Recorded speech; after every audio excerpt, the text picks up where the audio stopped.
Okay, we're going to give her a once over and look at a few things that are looking suspicious and just check it out.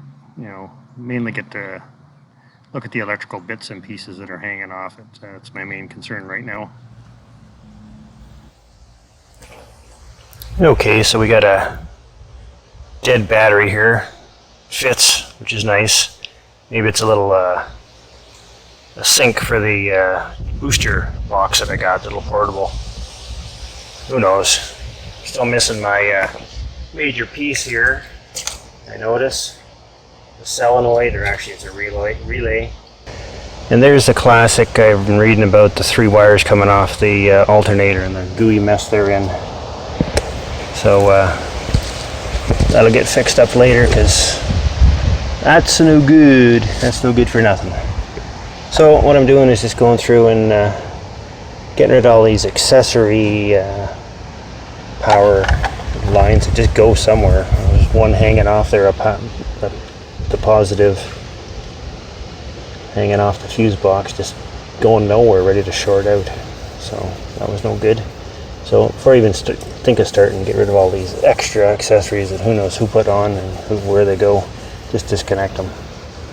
The main concern is frying the CDI unit, the electrical box computer. That would be no good at all. So fuses look good.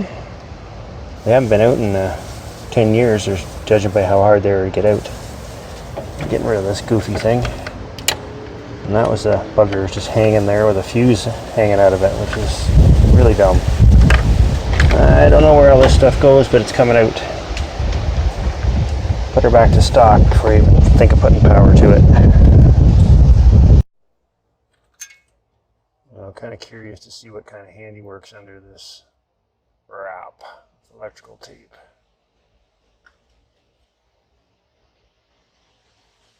Soon see. Let's have a look.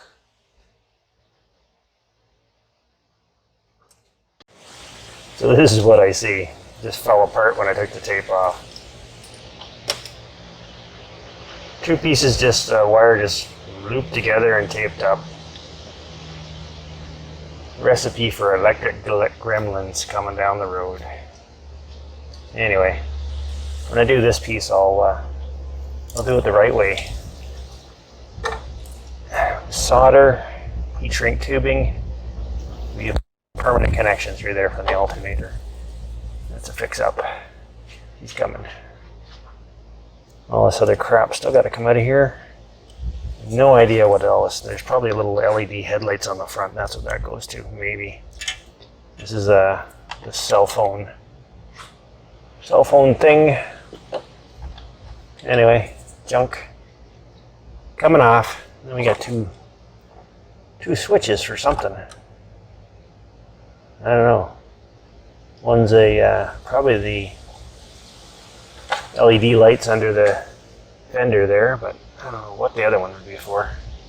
Oh, maybe to turn off this thing in the rain, because you don't want that getting all rusty. Anyway, enough of that. Okay, here's another reason why I'm not being overly paranoid. That's a cigarette lighter. They call them a 12-volt outlet now, but it's a cigarette lighter. It draws pretty good, and then they got the power green, because green's a universal symbol for something. Anyway, they got it coming off this guy, the push-on clip, just underneath with friction, I guess you'd call it. What a shitty way to do things. And this old voltmeter, because you got to keep watching the volts. I know the stator on this thing, they'll go out. But yeah, that's pretty much a rat's nest of electrical mess here. So pulling that out, taking out this radio control, because it's got doesn't have stock radio, so that certainly doesn't work. And yeah, look at that baby. That reminds me of audio video class in high school. Almost like a tube. So archaic looking. Anyway, we'll get there. What's this one black line here? I don't know. We'll pull that off. Can run without that gauge. It can run without all this crap. Put it back together. I gotta look for a replacement for this. It got smashed somehow. Hopefully that'll be a one piece and I can put some modern gauges in there or something. Yeah, at least a voltmeter. That's what I'll get. A modern voltmeter. Alrighty. Onward and upward. Well, down in here in this one pocket, there's some interesting stuff going on, design-wise. A couple fuses here. But down here, there's a weird little pouch with these two fuses in it. For these two fuses. Isn't that a weird bit of design? Under the 4 screws that hold this thing in. Who'd ever think that would be down there? Anyway, it's curiosity, eh? A bit of archaeology in a way. Find out what's going on. I'm trying to get that oddball power lead out of the accessory from the fuse box, and trying to find where it's been going through. I can't find it. And I guess that's I don't know, that looks like a CB, maybe? I don't know. It's pretty archaic looking. There's I think that's the intercom cable for the passenger and the driver.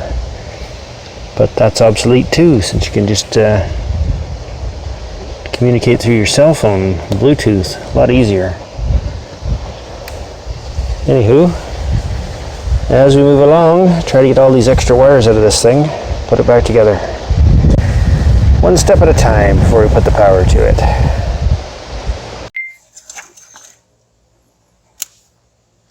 More electrical tomfoolery. Pulled the radio. There's a rat's nest in there.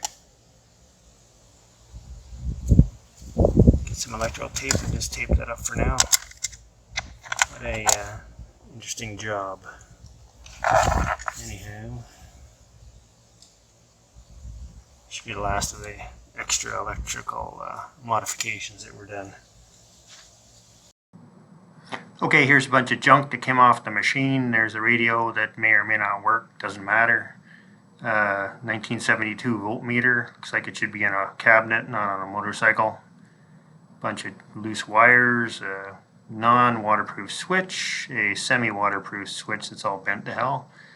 And the light bar, which was hitting the fender, no good. Still works though. Don't need it. Have a headlight. So, okay. And then there's the